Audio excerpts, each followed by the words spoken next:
morning and good luck. And welcome back to Good Luck with Gino. I'm your host, Gino the Ghost.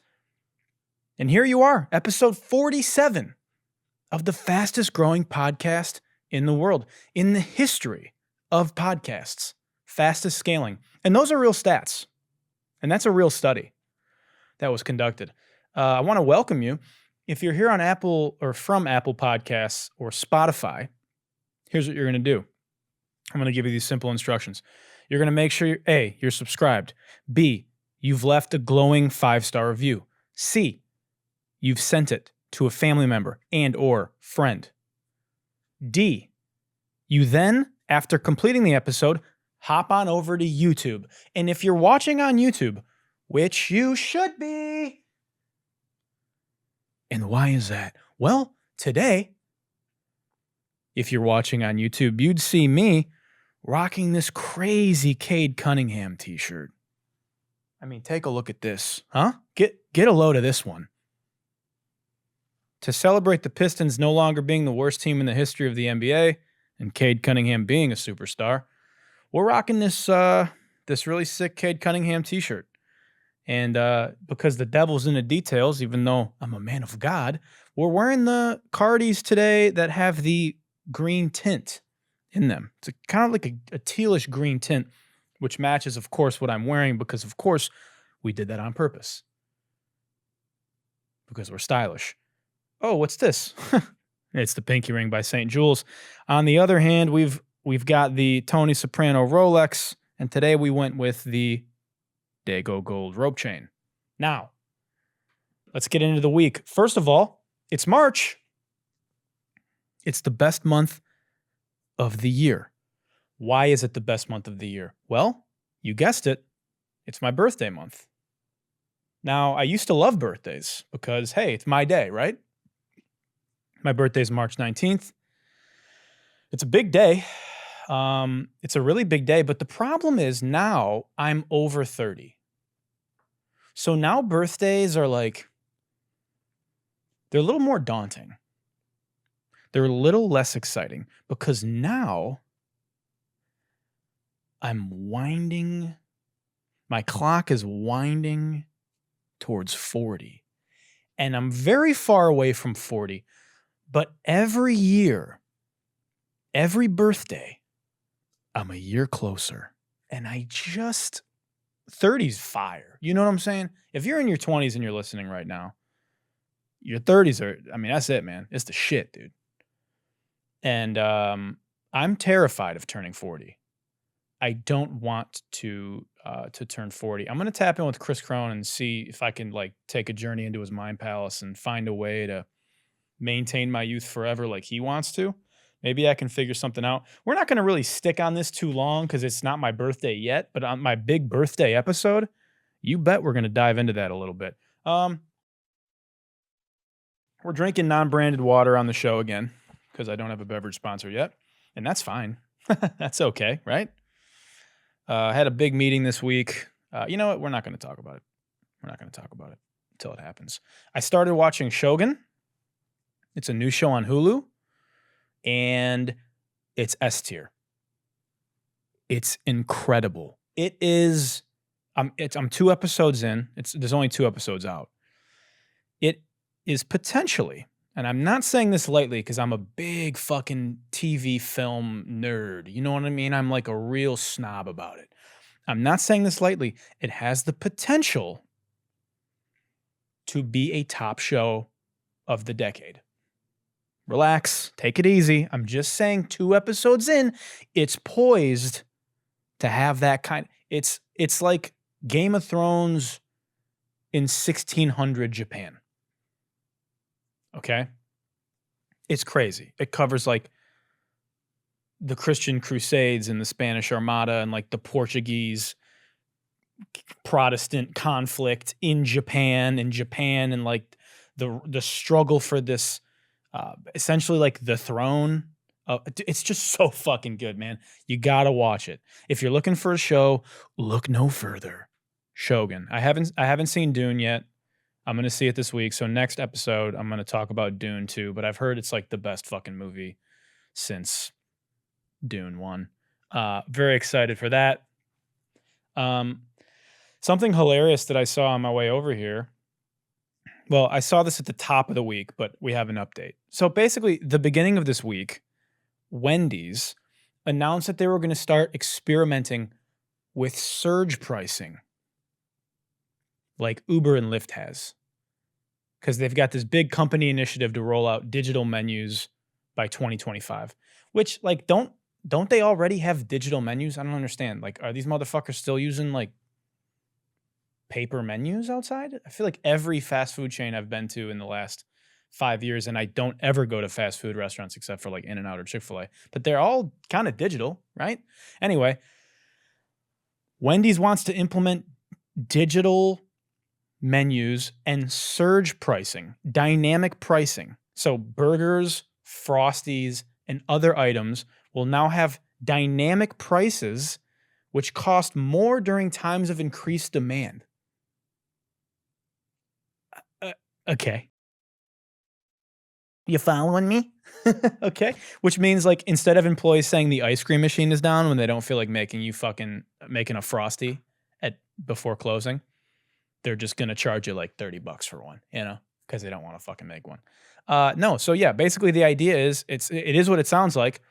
If you're at Wendy's and there's a crazy line, or it's like lunchtime, it would cost more money. So instead of like, I don't even know what the fuck inflation has these prices at now, but like, let's say a Baconator is like $4.50 normally.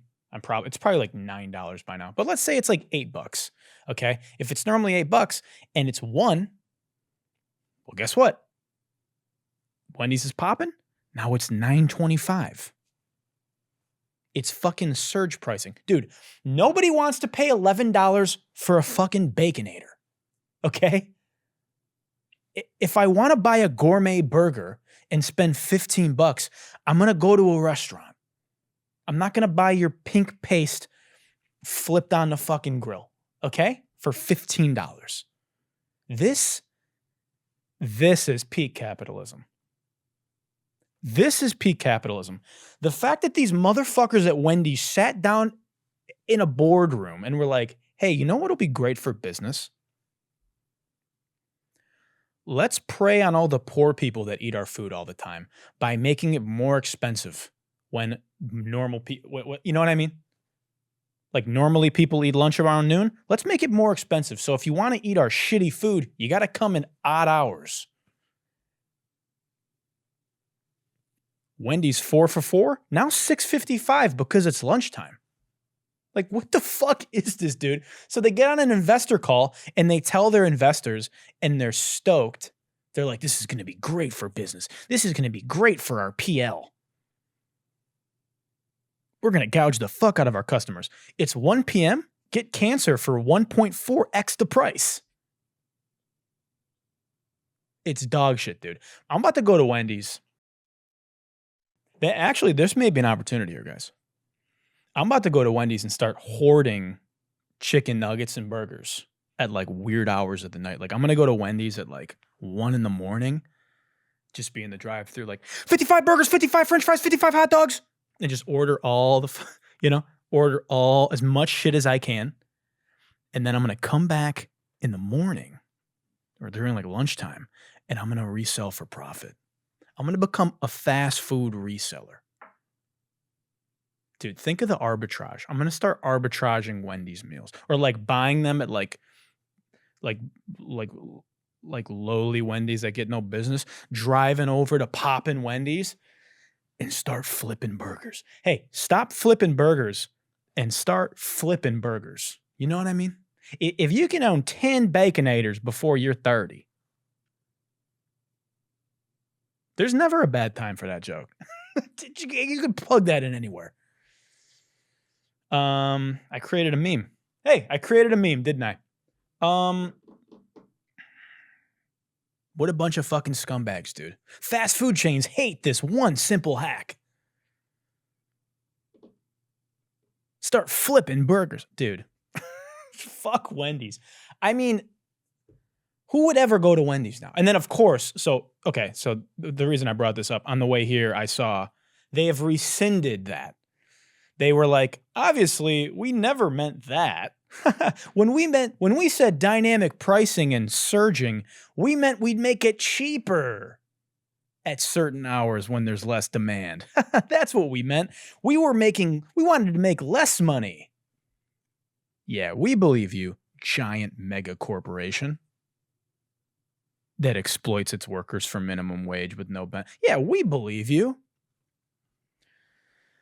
Speaking of giant mega corporations exploiting their workers, Universal Music Group and TikTok failed to reach a new licensing agreement, which we know at the top of this year, which led to the removal of UMG recordings from TikTok.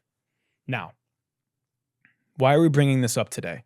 Well, because if you remember when that all happened, because I'm so tapped in, I told you the dark part about this, the really gritty, disgusting part about this, the dark corner of this deal that nobody was really talking about. And I said this would be the biggest implication of this fallout. And it is that this deal also included UMPG, Universal Music Publishing Group. So you have Universal Music Group, which is the record label. So they own all the music. They own the master recordings of these songs. It's in their catalog. So of course they can say, hey, you're not going to pay the licensing. We're not going to come to an agreement on licensing. We're taking all of our music off. Now, whether you agree with that or not, they're within their power to do that. And we knew that this would be the fallout of that. And as a result, a bunch of these artists, major artists who were signed to UMG and all the other artists who were signed to imprints under UMG were affected. All their music was taken down. But what people didn't think about was UMPG, which is the publishing arm of Universal. If you're not in music, I'm going to kind of explain how this works because I think it's important. Also because, you should know how the music industry works. It's fascinating. It's very confusing, but once you kind of dumb it down a little bit, it's less daunting. So Universal Music Publishing Group is one of the major publishers, okay? So songwriters, when you're a songwriter or a producer, how do I explain this? Let me think of the easiest way to explain this. Okay, I'm a songwriter, right? When I write on a song, let's say I write the whole song by myself to make this less confusing. So there's 100% of the song that is owned by me, right? And half of that is my writer share, and the other half is my publishing share. Okay? Does that make sense? There's a lot of different royalty streams within a song, but there's your writer share, which is collected by your PRO, which is BMI or ASCAP, and then there's your publishing share, which if you're self-published, you own 100% of that. But for songwriters, when you break into the industry, what most songwriters and producers do is you sign a publishing deal, which is essentially you sign half of your a co-publishing deal. You give half of your publishing away to a publisher. And in return, they advance you a sum of money. It's essentially a loan, right? So I initially, when I broke into the music industry, I signed a publishing deal with BMG, which is a major publisher. They gave me a large chunk of money to own half of my publishing percentage. So the 100% of a song that I control, they take 25% of it. And in return, they put me in sessions. They're supposed to give you opportunities, help you get songs placed, and administer your publishing, help you collect your publishing, negotiate your splits, blah, blah, blah, blah, blah, blah, blah. Okay? Are you following me? Okay. So this deal with TikTok included UMPG, which means any song that was written or produced, co-produced, co-written by somebody that has a publishing deal with UMPG, that they own a portion of the publishing of the song, all of those songs somehow are impacted by this deal falling through, which means Any song touched by somebody that's signed to Universal Music Publishing Group has been taken down off TikTok. And guys, that's like 30% of all the songs, of all the popular songs. So many songs are being just taken off. Here's a video by Hoodie Allen, who's a friend of the pod. Listen to this video by Hoodie Allen, who's independent. So yesterday was kind of a tough day for me as I woke up and opened up TikTok and saw that almost all my sounds were muted for copyright reasons. I've been an independent artist my entire career. Since I started, I've owned all my music. I've really only worked with people who also self-publish and own all of their music. So I'm freaking out, right? I saw all this stuff about Universal Music taking down even smaller people's music if they had been distributed through them. And maybe selfishly, I didn't think this applied to me. I was so grateful because I've worked only with companies like TuneCore who aren't affiliated with any major label. Come yesterday, all my sounds are gone off this platform. You know, like everything that I've sort of built on here is just kind of eliminated out of the blue. And no one can give me answers. TuneCore says we didn't do it. TikTok says we have no idea what's going on. So tell me if you think this is fair. Universal Music Publishing Group is taking down songs of mine because I made a song with somebody who we made together in college when they were still in college, and 5 years later they sign a publishing deal for their music.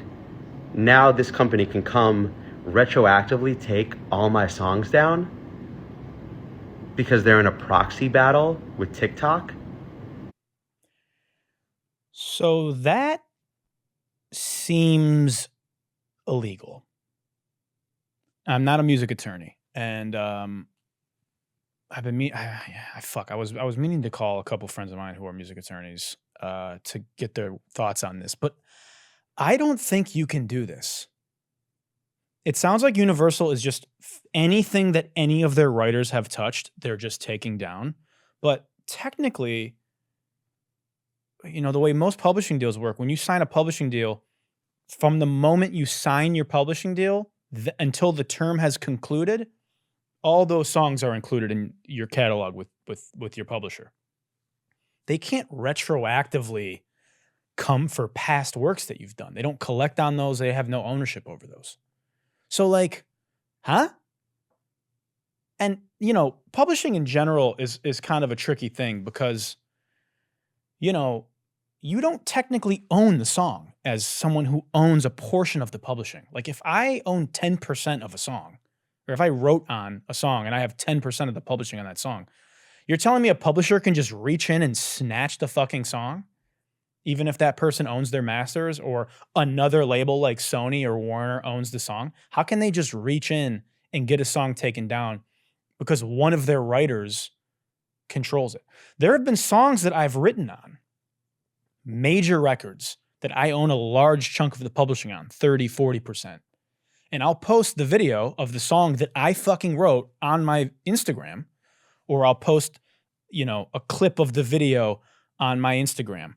And then it gets taken down. It'll get DMCA'd because I don't own it. So how the fuck can a label do that, but technically I don't own any of it and I don't have a right to post it, but if they do it, do you know what I'm saying? Huh? This shit is ass backwards. None of it makes sense. And again, I want to be clear.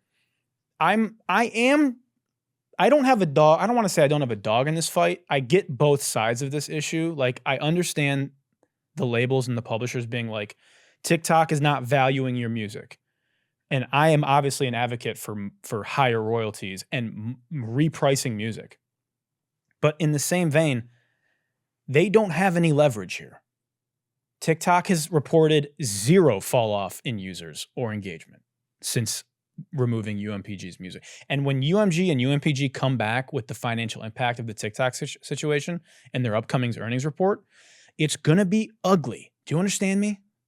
It's going to be ugly. These are publicly traded companies with investors and shareholders and a board and a CEO who, Loose and Grange doesn't give a fuck about anybody. But everybody else is going to be fighting for their fucking life, and they have no leverage. And when the earnings reports come back and it's worse significantly, and they start losing market share to these other labels who are still on TikTok, the highest marketing tool, growth engine for music, they're going to have even less leverage. So I don't know, man. I'm very close with a lot of people over at TikTok who have informed me that they are trying to get a deal done, and UMG is just not coming to the table. So this is going to go on for a lot longer. So good luck. Now we're going to talk about something that I'm really excited to talk about. And I want you to fucking lock in. Okay? You know that meme where like the gamer's leaning back in the gamer chair and then he leans forward in the gamer chair? It's time to lock in. Okay? We're going to talk about crypto. Yeah, I know. Yeah, we're going to talk about it. And you're going to pay attention and you're going to listen. And you're going to listen with an open mind. Okay? And you're not going to do it for me because I don't give a fuck if you listen. I mean, I give a fuck if you listen to the Good Luck with Gino podcast. But I don't give a fuck if you know what I mean? I'm good. I'm comfy. But I want you to listen because I care about you. And I love you. Platonically. But I do love you. And I want you to pay attention to what I'm saying because we're entering a bull run, a financial revolution. I'm not being dramatic. By the likes of which you've never seen. If you're not a proponent of crypto, or you've rolled your eyes at crypto in the past, or you think it's all a scam, or whatever the fuck, blah, blah, blah, you have your preconceived notions, you've seen the FTX meltdown, you've seen the all-time highs, and then the crashes, and monkey JPEGs, and blah, blah, blah, you've seen all this stuff happen, and you have I want you to just listen to me. One of my goals for this show, when I started it, was I want to bridge technology and AI and Web3. I want to be a bridge for people who may otherwise, A, not be interested, B, not want to listen to fucking nerds talk about it, who are just inherently boring, right? And who don't know how to explain it to people that don't understand it because they haven't. It's hard, it's scary and daunting to get into this stuff. Okay, but I want you to just pay attention to what I'm saying. If you haven't seen what's happening right now, crypto is absolutely fucking ripping right now. I had a podcast a month ago when the Bitcoin spot ETF was announced and released to be traded. And I said, crypto is this is it. This is a catalyst. This is a moment that is going to define the future of finance. And motherfuckers thought I was being dramatic, maybe. Maybe you rolled your eyes when I did it that time. If you had invested, and again, nothing I'm saying is going to be financial advice. And I have to say this legally. Nothing I'm saying is financial advice. I'm not telling you to invest in this. I'm not saying you should. If you had invested when I said all the stuff that I said about Bitcoin and Ethereum, and you would be up nearly 60% right now. Bitcoin was at about $28,000 upon my episode. It's at $62,000 right now. Not far off from the all-time highs. CryptoPunks are $200,000 minimum. My punk on the back of my laptop. Things are going insane, and it's just getting started. Our main story today is about the Bitcoin gold rush, as I've coined it. We're going to talk about the dawn of the Bitcoin era, the next cycle, and what it means for finance, for money, for everything. I mean, it sounds so dramatic, but I'm telling you, This is an event that you may never see again in your lifetime, the next few years. And I want you to lock in, okay? So grab a fucking cup of coffee, okay? Buckle down. I know we like to make jokes and laugh on this show, but I want you to pay attention. So at the start of this year, the landscape for crypto and Bitcoin was fraught with like uncertainty. We had questions over regulation and government scrutiny, left many hesitant. You obviously had the collapse after FTX with Sam Bankman-Fried, who was just running a fucking financial Ponzi scheme, not a crypto Ponzi scheme, a financial scheme. Okay, this dude was just a criminal, and those exist in all forms of finance. So I think a lot of people thought the FTX thing was a crypto scam. It's just a financial scam. It's just fraud. Okay, it's not a crypto thing. It's just fraud. Now, at the top of this year, the SEC, which is run by Gary Gensler, who just is a known hater, basically. Kraken, which is a centralized exchange, who has been a partner of mine on. I did a segment for them, a promotional segment for them, if you guys remember. A partner of mine. They're like a good faith crypto exchange. They voiced concerns to the House Financial Services Committee and the House Agriculture Committee about the SEC's overreach in the cryptocurrency industry in the summer of last year.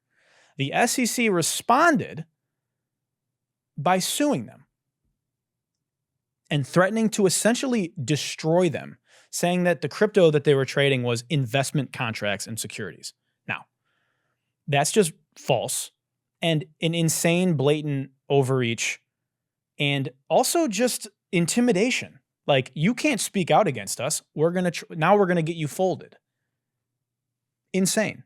So the SEC and Kraken have had this like ongoing legal battle, and essentially, once again, I talk about it all the time on the show. The same thing with AI. The U.S. needs to be careful that they don't overstep, overregulate, and scare away innovation. Now, crypto is different than AI because not regulating AI can lead to the end of the world, right?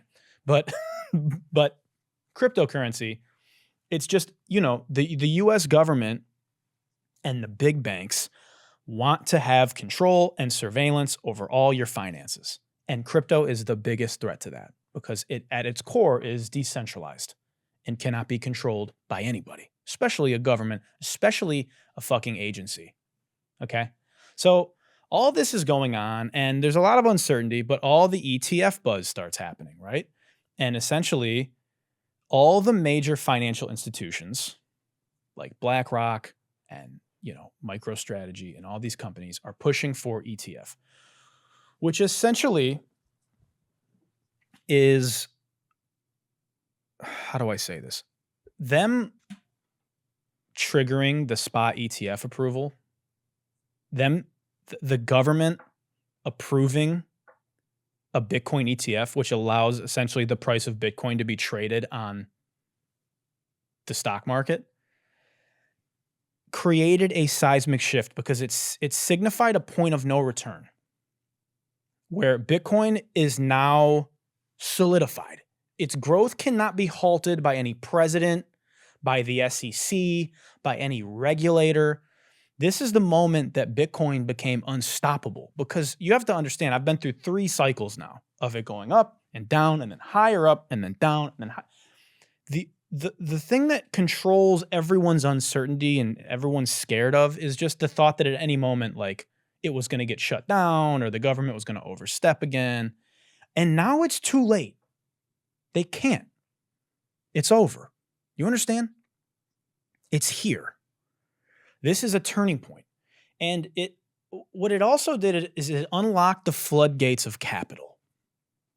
Because you got to think about it like this.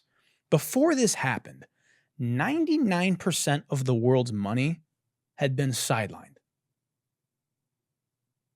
Traditional investors were scared and unable to engage with Bitcoin. Institutional investors, VC money, national governments, they were sidelined. And now, with the approval of the spot ETF, we're on the brink of unlocking a reservoir of capital eager to flow into Bitcoin. And you're already seeing it. The price has doubled in a month.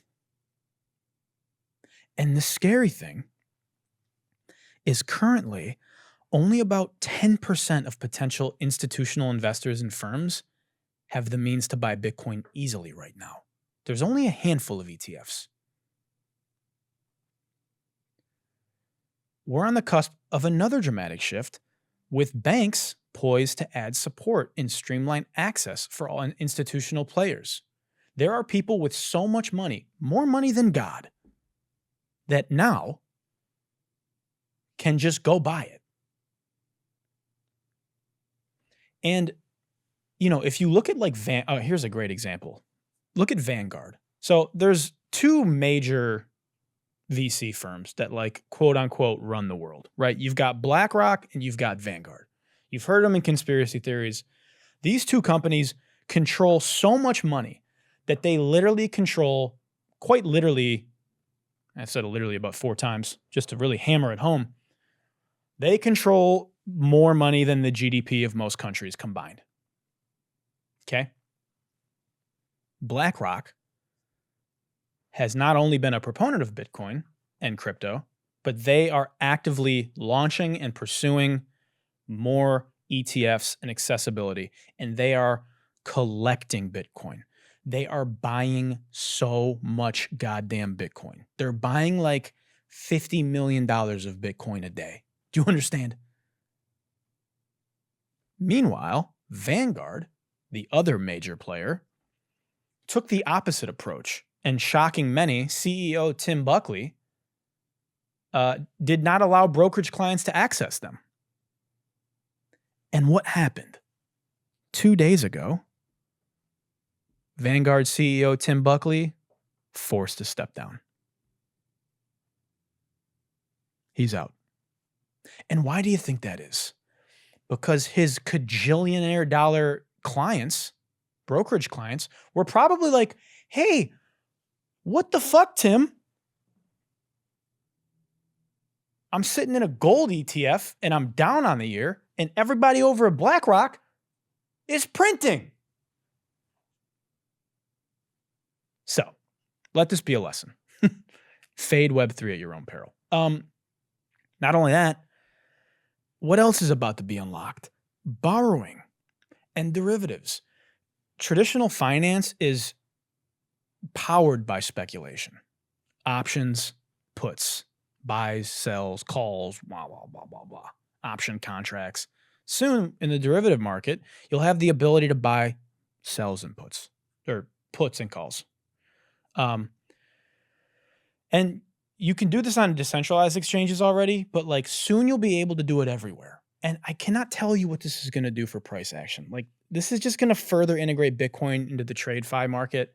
And it's inevitable. And the thing about Bitcoin, there's a fixed supply. There's only ever going to be a certain amount. And if you look at the gold rush in California, when the gold rush happened, the supply of gold doubled. As soon as the gold rush began, the supply of gold damn near doubled instantly. Everyone was just fucking mining gold. There's gold everywhere. The opposite is happening with Bitcoin because we're approaching the halvening, which is essentially, I know this is a lot of information, but just try to take it in, okay? Bitcoin is approaching an event called the halvening in about 2 months, which essentially will make it twice as hard for miners to mine Bitcoin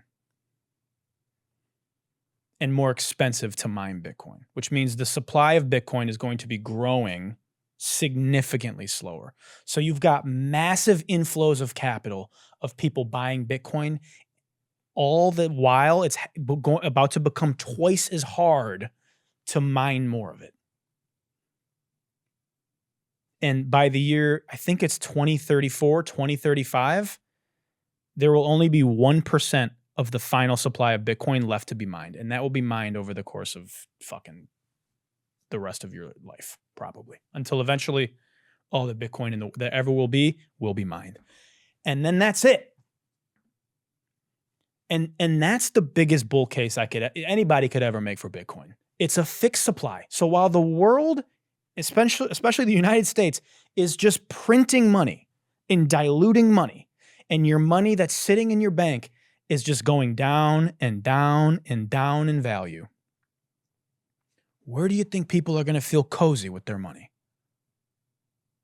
In the universal currency that is not printing, that anybody can access at any hour of the day, whenever they want. They can send as much of it as they want to wherever they want instantly, and nobody can stop them, and nobody can go in and take it. Do you understand? I don't want to sound like crypto bro at the bar, but guys, soon nobody will sound like crypto bro at the bar, because soon it's just going to be what it is. It's just going to be money. Do you understand? People are like, oh man, aren't you worried that your Bitcoin investment's going to go down? Guys, it's not an investment for me. I bought it because it's a hedge against money, against the dollar. I'm not worried about that investment going down. I'm worried about my money in my bank account going down every fucking day that I exist in this country. Okay? Do you understand what I'm saying? Anyway, this is not like just a financial evolution. It's the forefront of like monetary revolution. And the big banks are terrified. And so all this stuff, like, it's all going to happen so fast. And I'm telling you this now because I want you to be early. Obviously, it's not going to go up forever. It's going to go up a lot, and then it's going to come back down and correct. And this is just how things work. This is how charts and markets work. I don't want you to get in up here, okay, like you did last fucking time. A top signal. When you know it's time to like maybe start taking profits, look at where Coinbase is on the App Store. When Coinbase is the number one app in the App Store, or like a top 5 app in the App Store, time to start thinking about taking some profits, right? That's when you know, okay, I should probably, when your uncle is telling you about what crypto coin he's buying, it's time to start thinking about it. But guys, Coinbase is like number 250 in the App Store right now, okay? It's going to get silly. It's just getting started. It's gonna get silly. Because that's what it means to be early.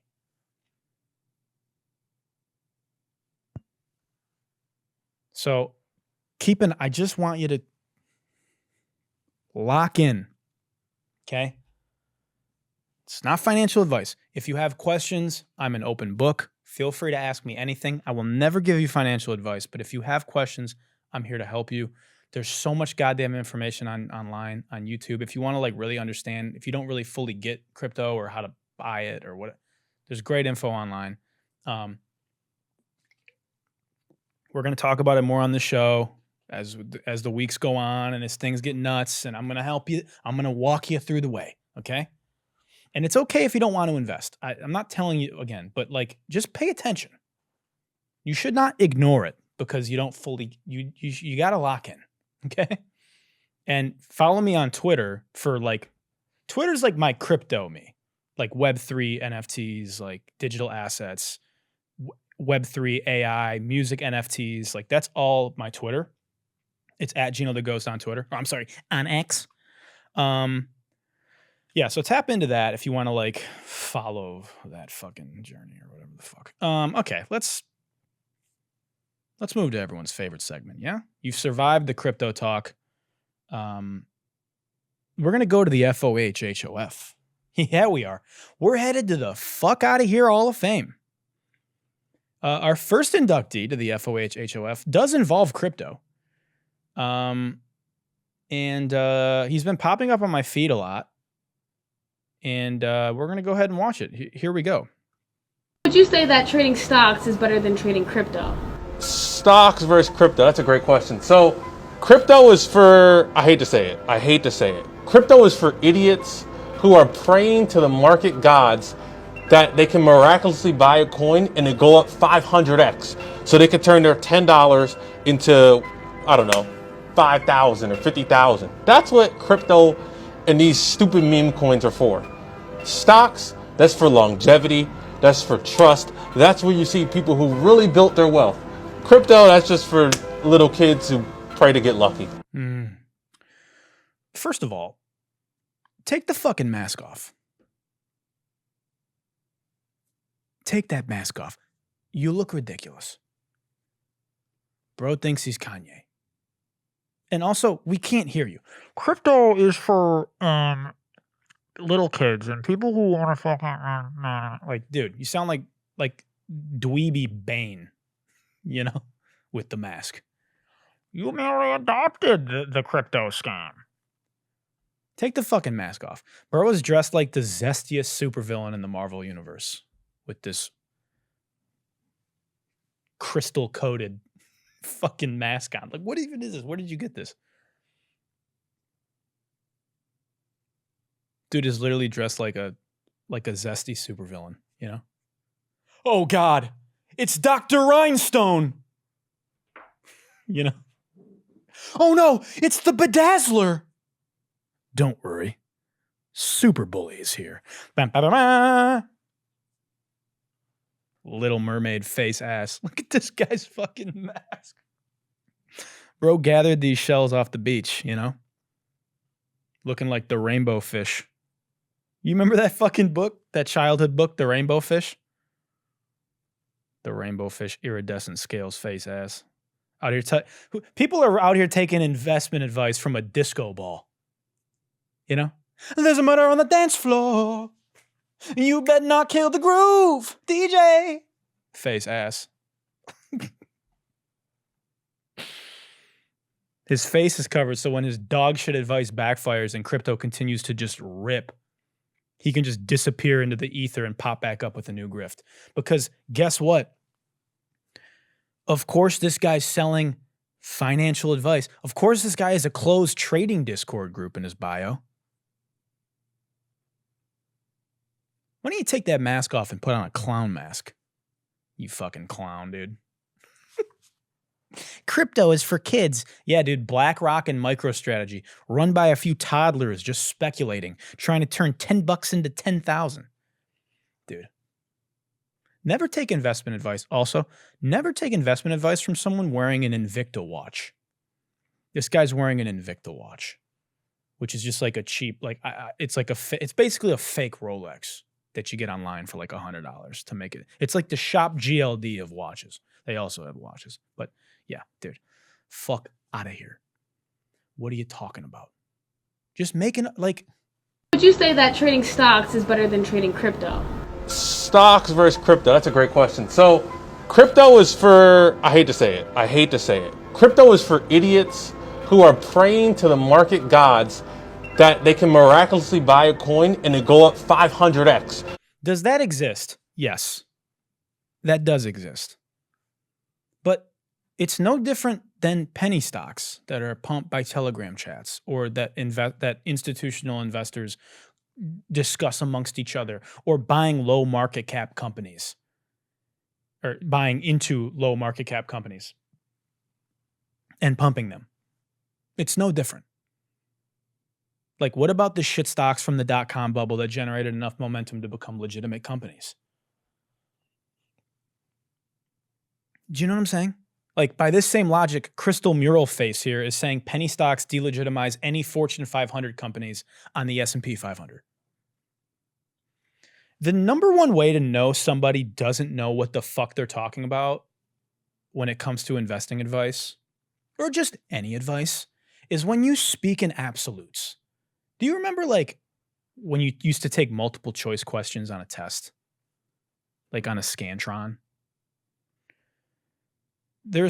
I took a class when I was younger about standardized test taking and how to, it's called the, I forget the name of the method.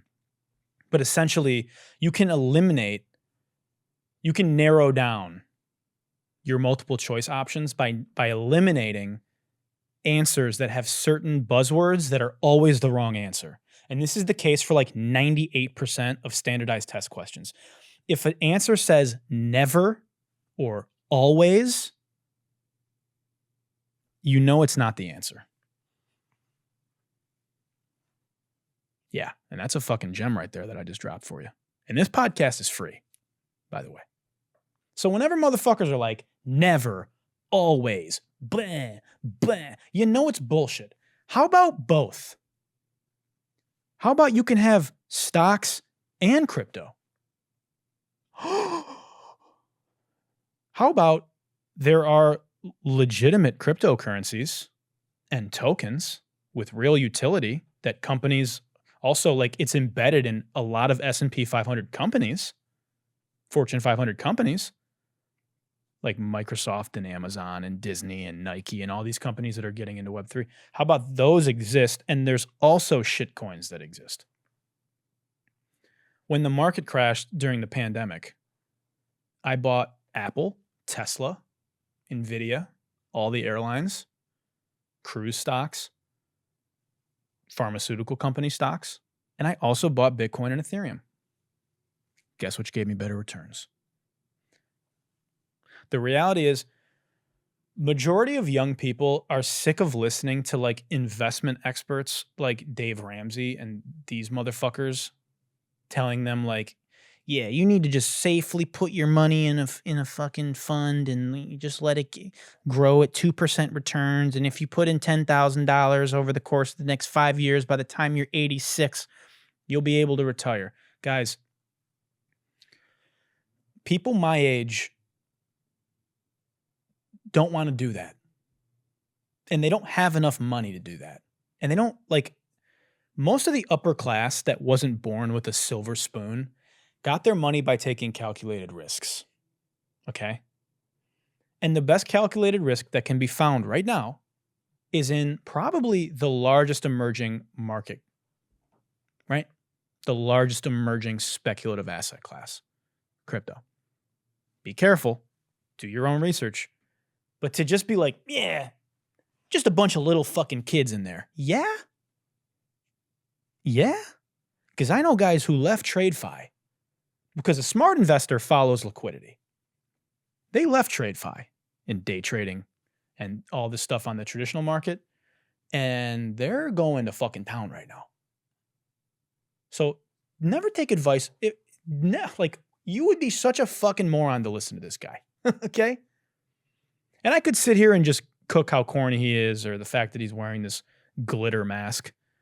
But again, I don't want to stay on crypto too long here. I don't want to sound like I'm shilling you because I'm not. But just like, these are the people that are going to start popping up as crypto continues to rip because they missed. And they think that they missed it. Or they bought the top last time and they took an L and now they're bitter. Do you know what I mean? Don't listen to these people. It's going to be happening in legacy media. It's going to be happening all over the fucking place. Ignore it. Okay? Do your own research. Next video. I've been trying to find a Grant Cardone video to make fun of for months, and none of them have really hit like I want them to. He's obviously a known entrepreneur bro clown.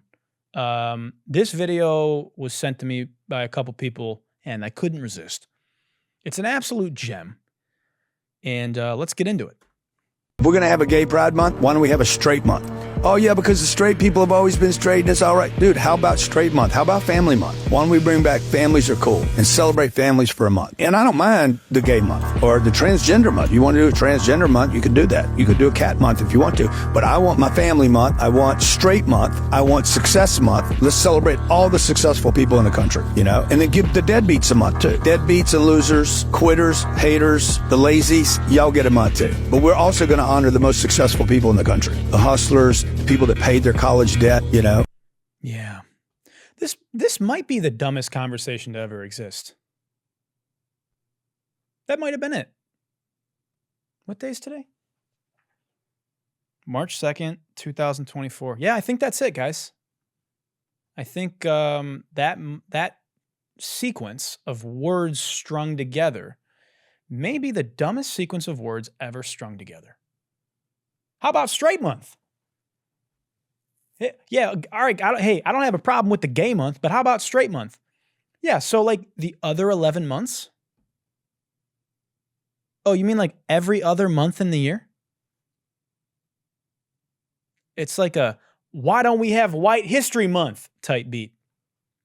BET, what about white entertainment television type beat, you know?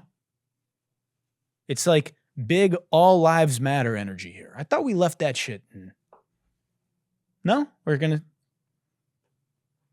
Yeah, Grant, you're right, dude. We need a month to celebrate white, heterosexual, successful men. Really a marginalized group of people. And we should all rally together and celebrate them. Let's take off work, too. Yeah, we should have Jeff Bezos Day. The first Monday in April. Everyone takes off. No school, no work. We'll just celebrate Jeff Bezos. Fuck yeah, dude. How about Silent Month? For 1 month out of the year, you have to shut the fuck up. How about that? We'll call it June. Just a break in the middle of the year for all of us to just not have to listen to you fucking yap. That's my first order to president. Silent Month. Where everyone just shuts the fuck up. You know? This video. How is this a real video? We're going to have a gay pride month. Why don't we have a straight month? Yeah. Oh, yeah, because the straight people have always been straight and it's all right. Dude, how about straight month? How about family month? Why don't we bring back families are cool and celebrate families for a month? And I don't mind the gay month or the transgender month. You want to do a transgender month, you can do that. You could do a cat month if you want to. You can do a cat month if you want to. Hey, Grant, you're 65, dude. You're 65. At this point, if you're 65 years old talking like this, you're just willfully uninformed. Embarrassing, bro. Hey, how about cat month? How about success month? Hell, we'll have lazy month too. Tall month, short month, green month, blue. 1 month, 4 months, 3 month, 2. You get a month and you get a month. There's not enough months, Grant. We're going to need more months. We only got 12 months. We can't just. We've got Yapuary, Yaptember, Yaptober, Yapvember. How about family month? Yeah, I mean, gay month is fine, but how about family month? Hey, Grant, gay people have families. Yeah. Yeah, that really fucking threw you for it, didn't it? Whoa. Grant Cardone, a lot of people don't know this, is a Scientologist. A cult that destroys families. Yeah, but let's have family month. Huh? Let's do that, Grant. How about Tom Cruise month? Uh-oh. Let me get off this topic. I live close to the Church of Scientology. Yeah, I mean, this is... Pride Month is a month that was created to celebrate marginalized groups of people that had to fight to exist in this country. You understand that, right? Like the Stonewall Uprising, being denied medical coverage, homophobia, violence. You know that, right? You know at 65 years old, at this point in your life, why there are months or days to celebrate marginalized groups of people, right? You know why we don't have white month or heterosexual month, right? If you're an adult listening to this podcast, a grown adult with responsibilities and real life experience, no matter what side of the aisle you're on, you understand why we have months like Black History Month and Gay Pride Month. You know that, right? It's not political, right? You must be, oh, here goes Gino, being a soft-ass liberal. No, I'll slap the shit out of you. in real life. I will. Okay? It's not soft to just understand this stuff. It's not liberal to understand that marginalized groups of people are marginalized and have months to commemorate. You understand? It's like, I can't believe that I have to explain this still. Normalize not being a jackass. This shit gets me fired up, dude. And motherfuckers like Grant Cardone, who every time he talks is just scamming, yapping. Why are you talking about this? Who asked for your opinion on this? Why don't you stick to scamming people out of money and giving terrible investment advice, dude? How about that? And fucking Scientology, you weirdo. Fucking full stop, dude. Yeah, hell, how about Cat Month? Good one, Grant. Zing. All right, last video. Let me have a sip of water. I got fucking worked up, dude. My Sicilian blood is pumping right now. Okay. This video is fucking hilarious. Here we go. Bro, you can record me all you want. I was trying to run away. I was running away from the police. I'm not from around here. Bro. Record me all you want, bro. I don't care. Record me, bro. Record me. Record me. Yeah, I took that off. Yeah, I did. I took that off. Alright, so... Okay, go ahead. Question me. I'm not going to lie to you, bro. No, go ahead, bro. Go ahead. No. So, what are we doing here? Can I get in my car and get the fuck out of here? You can get in your car. Huh? You can what? Can I get out of here? Yeah. What, you think I'm going to, like, try to attack you or something? I'm not going to try to attack you. Well, then...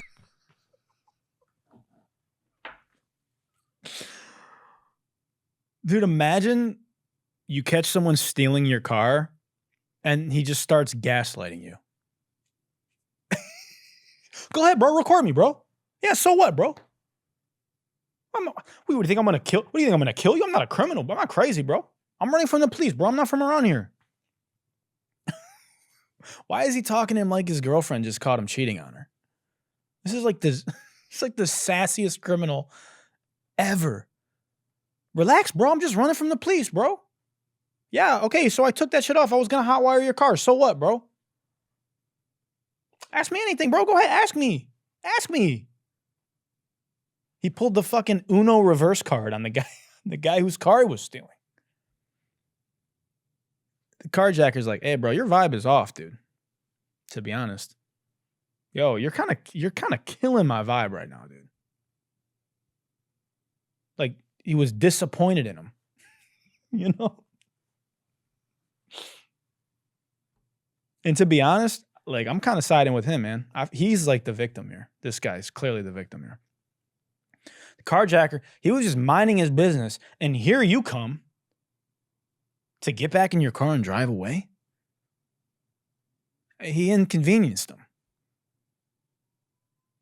You know, he was just probably seeing if his car needed a tune-up, man. And he's running from the police, dude. He's not from around here, bro. And here you go, judging his character, like asking if he's gonna hurt you. Like, dude, he's just running from the police, man. He's just trying to hotwire a car, dude. You should have let him ride shotgun and dropped him off at his next target, to be honest. What the fuck is wrong with you, man? You should just give him the car. Like, honestly, that's his car.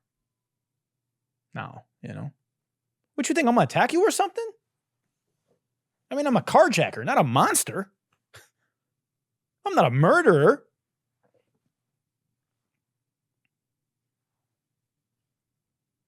He's just got a fucking torch in his hand. You know? What do you think, I'm gonna hurt you? Yeah, maybe. You've got a torch. I mean, he's also just super on meth. So it's probably like a meth torch on deck, just ready to light up. He might have actually been smoking meth in the car. Maybe. I mean, look at this guy. He's hot. Bro, you can record me all you want. I was trying to run away. I was running away from the police. I'm not from around here. Bro. Record me all you want, bro. I don't care. I don't care. Record me. So what?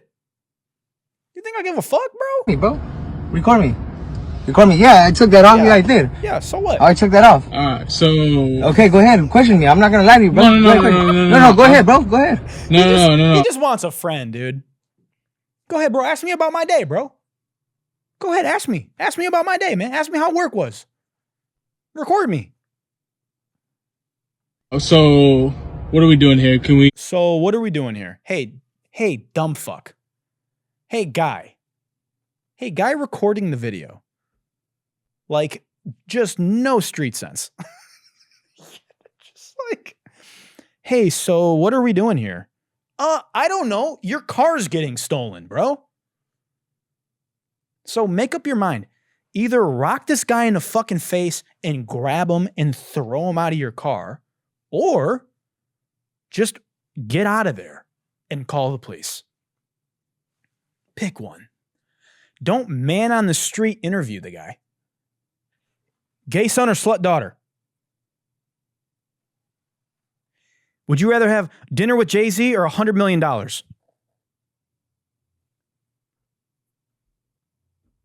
Like, dumb fuck, get out of there.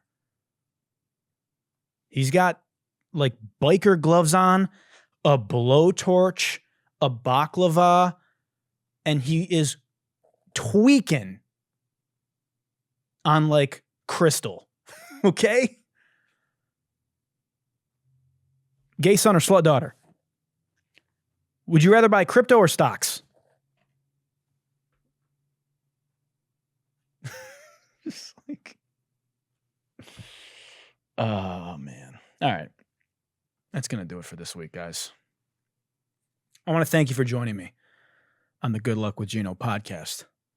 I'm your host, Gino the Ghost. And I want to thank you for listening on Apple Podcasts or Spotify. If that's where you're coming from, make sure you hit that like button. Make sure you leave a comment. Send it to a loved one or friend. If you're watching on YouTube, which you should be, make sure you hit the like button. Smash the fuck out of that subscribe button. And oh my God, I cannot believe I forgot to tell you in the beginning of the episode. We got to grease up that algorithm. We got to grease it up. Okay? So if you didn't grease it up at the beginning of the episode and you've made it this far, go ahead and grease it up now. If you greased up the rhythm in the beginning, go ahead and grease it up again for me one more time. Tell me what you enjoyed about the episode. Tell me how you feel about crypto. Let's talk about that in the comment section. Let me know what you guys think about it. If you own any crypto, if you've thought about it, if you think I need to like shut the fuck up, if I annoyed you this episode, if you enjoyed the educational aspects of it, the speculative finance talk, whatever the fuck, let me know. And we're going to go ahead and send you off with the Good Luck AI theme song. Okay? So as the world continues to spiral into a dystopian world that you don't even recognize, allow me to continue being your host of the apocalypse. And until next week, good night and good luck. Everybody listen close. There's a brand new show that you gotta know. It's called Good Luck with Gino. That's me. It's gonna get you moving, get you in the zone. Good luck, good vibes, good times. With Gino by your side, you'll be feeling fine. Every week, he's gonna bring the hype. So come on, let's go tune in online.